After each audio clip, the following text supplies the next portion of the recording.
నారాయణమూర్తి గారికి కృతజ్ఞతలు. ఎందుకంటే వారు మాట్లాడిన దానికంటే కూడా చాలా, అంటే నాతో కలిసి మాట్లాడిన దానికంటే కూడా చాలా మంచిగా ఈ సినిమా వచ్చింది. కాబట్టి తెలుగు ప్రజలందరూ, ప్రపంచ తెలుగు ప్రజలు ఎక్కడ ఉన్నా ఈ సినిమాను చూడాల్సిందిగా నేను విజ్ఞప్తి చేస్తున్నా. ఎందుకంటే విద్య కోసం ఎన్ని కష్టాలు పడుతున్నారో ఈ రోజుల్లో మేము చూస్తున్న విద్యార్థులు. నేనైతే 1వ తరగతి నుంచి పిహెచ్డి వరకు నేనైతే ఉచితంగానే ప్రభుత్వ విద్య చదువుకున్నా. ఇవాళ నేను డాక్టరేట్ అయిందంటే కేవలం ప్రభుత్వ విద్య ద్వారానే, ప్రభుత్వ స్కూల్సే. సో 2-3 నిమిషాలనే నేను బుల్లెట్ పాయింట్సే చెప్తా, స్పీచ్ కాకుండా.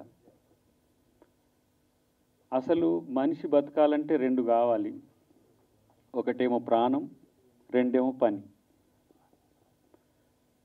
ప్రాణం వైద్యంతో ఉంది, పని విద్యతో ఉంది. ఇవి 2 కమర్షియల్ అయిపోయినాయి.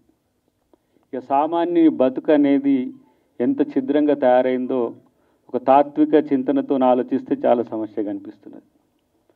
ఒక జంతువు బతకాలంటే అడవికి పోతే నాన్ వెజ్ అయితేనేమో వేట, వెజ్ అయితేనేమో పండ్లు కోసుకొని తినడం. కానీ ఒక సామాన్యుడు బతకాలంటే ఎట్లా? విద్యతోనే అన్ని పనులు ముడిపడి ఉన్నాయి. విద్యనేమో అందనిదయింది. అన్ప్రొడక్టివ్ స్టూడెంట్గా ఈరోజు చాలామంది నా సహచరులను కూడా నేను చూస్తున్న పరిస్థితి. అదంతా కూడా ఈ సినిమాలో నేను గమనించిన. కాబట్టి ఇలాంటి సినిమాలు, సామాజిక ప్రయోజనాలు ఉండే సినిమాలు ఈరోజు రావాలని కోరుకుంటున్నా. రెండవది, ప్రభుత్వం తరపున ఒక హామీ అయితే నారాయణమూర్తి గారికి ఇవ్వగలుగుతున్నావు. మొట్టమొదటిగా పేపర్ లీకులు అయితే కానిచ్చే ప్రభుత్వంగా ఉంచమని మాత్రం చెప్పగలుగుతున్నా.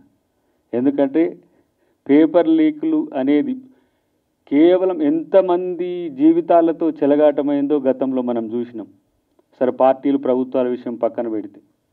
రెండవది, సినిమాకు సంబంధించి ప్రభుత్వం తరపున ఏం చేయాల్సిన అవసరం ఉంటుందో వారితో కలిసి నేను మా సినిమాటోగ్రఫీ శాఖ మంత్రి గారికి, కోమటిరెడ్డి వెంకటరెడ్డి గారితో కలిసి ఆ రిబేట్లు లేకపోతే ట్యాక్స్ ఫ్రీలు ఇట్లాంటివి ఏమైనా ఉంటే అవి నేను వారికి సహకరించగలనని నేను తెలియజేస్తున్నా.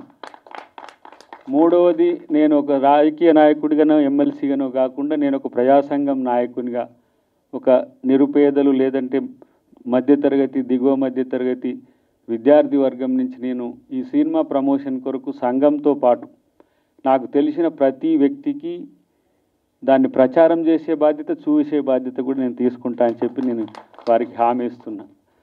అయితే ఈ సినిమా చూడడానికి రావడానికి కూడా ఎంతో సమస్య ఉన్నప్పటికి కూడా నేరుగా ముఖ్యమంత్రి గారి సమావేశం నుంచి ఇక్కడికి రావడం వెనుక కారణం ఏంటంటే, మీరు చెప్పిన అంశాలు గతంలో ఒక 2 సంవత్సరాల క్రితం ప్రభుత్వం రాకంటే ముందు పిసిసి ప్రెసిడెంట్గా వారు మొదట అయినప్పుడు వైద్యాన్ని క్రమేపీ ప్రభుత్వ వైపు తీసుకురావాల్సిన బాధ్యత మనం అధికారంలోకి ఉంటుంది అని నాతో ఇది ప్రచారం మీడియాలో చెప్పాలని నాతో ముఖ్యమంత్రి గారు చెప్పేటోరు.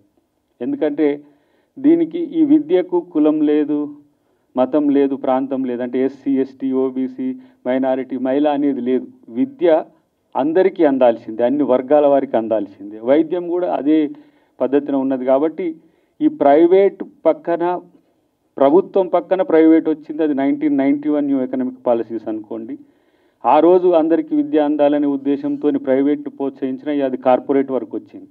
సో ఈ ప్రభుత్వ విద్యను లంబగీత దిగ్గీస్తే ప్రైవేటు విద్య అనేది ఏమవుతుందో తర్వాత చూద్దాం. మనం ప్రభుత్వ విద్యను మాత్రం, వైద్యాన్ని చాలా బలోపేతం చేయాలని ముఖ్యమంత్రిగా కాకముందే రేవంత్ రెడ్డి గారు మాతో అన్న పరిస్థితి. దానికి అడుగులుగా ఒకవైపు ప్రభుత్వ విద్య కోసం ఇంటిగ్రేటెడ్ ఇంటర్నేషనల్ స్కూల్స్తో పాటు ప్రతి నియోజకవర్గంలో ఎన్ని మండలాలు ఉంటాయో ఆ మండలాలకు ప్రతి 2 మండలాలకు 2 schools TPS Telangana public schools తరఫున తీసుకురావాలనేది ప్రభుత్వ ప్రతిపాదన ఉన్నది.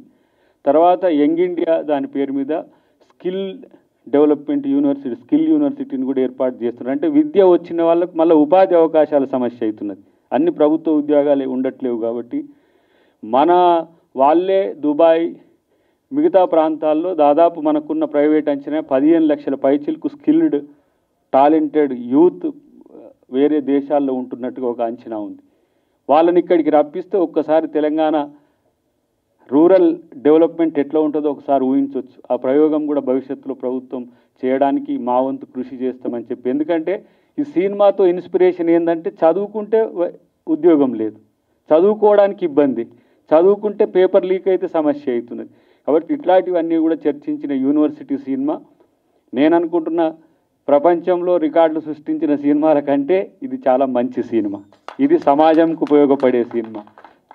వారిగా చివరగా వారికి సంబంధించిన ఒక్క అంశం 1 నిమిషం 30 సెకండ్లో నేను ముగిస్తా.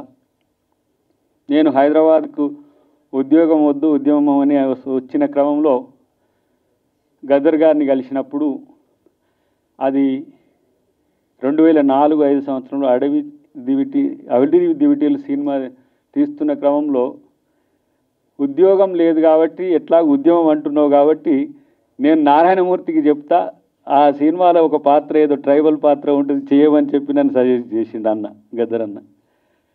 ఇట్లెందుకు అనిపించిందని నాకు అర్థం కాలే. అడవి బిడ్డలు సో ఒక ట్రైబల్స్కి మోసం చేస్తారు దాంట్లో. అంటే ఇప్పుడు సినిమాలు కాదన్నా నేను డెఫినెట్గా నేను ఉద్యమాల వైపు పోవాలని చెప్పి ఆ రోజు ఉద్యమాలు వచ్చిన సందర్భం. నేను ఇటువైపు ఖైదీ సినిమా చూస్తూనే ఇటువైపు అర్ధరాత్రి స్వతంత్రం చూసినాం మేము ఎదిగేటప్పుడే. మొట్టమొదటిగా ఒకవైపు ఏమో అప్పుడు స్క్రీన్స్ మేము నూతన్కల్ హాస్టల్లో ఉన్నప్పుడు ఒకవైపు ఏమో చిరంజీవి సినిమాలు వస్తే ఇంకొక వైపు మీద మొట్టమొదటి టి కృష్ణ దర్శకత్వంలో వచ్చిన అర్ధరాత్రి ఆర్ నారాయణమూర్తి నీ దర్శకత్వం అర్ధరాత్రి స్వతంత్రం చూసిన పరిస్థితి. కానీ రెండవది ఏంటంటే ఈరోజు వారి నేపథ్యానికే నేను రాజకీయ నాయకుడినైనా వచ్చిన ద ఇండియా ఫైల్స్ అని చెప్పి నేను కూడా ఒక సినిమాలో నటించిన. ఆ సినిమా కష్టాలు ఎట్లా ఉంటాయో నేరుగా 24 క్రాఫ్ట్స్ నేను చూసిన. అక్కడ కార్మికుల సమస్యలు కానీ లేకపోతే పాత్రలు వేసే వాళ్ళ సమస్యలు కానీ అలాంటి పరిస్థితి నుంచి వారు ఇన్ని సినిమాలు తీయగలిగిందంటే అంత కమిట్మెంట్ కన్విక్షన్ సొసైటీ పట్ల ఉండడం అనేది నిజంగా గొప్ప ఒక వరం వారికి.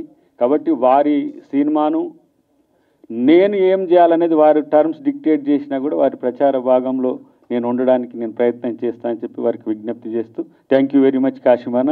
మీ యొక్క తోడ్పాటు అట్లనే వారికి కొనసాగాలని చెప్పి మరిన్ని విద్యార్థి సంఘాలు ప్రజా సంఘాలను అన్నింటినీ కూడా మమేకం చేసి వారికి సహకరించాలని మిమ్మల్ని కోరుకుంటున్నాను. Thank you.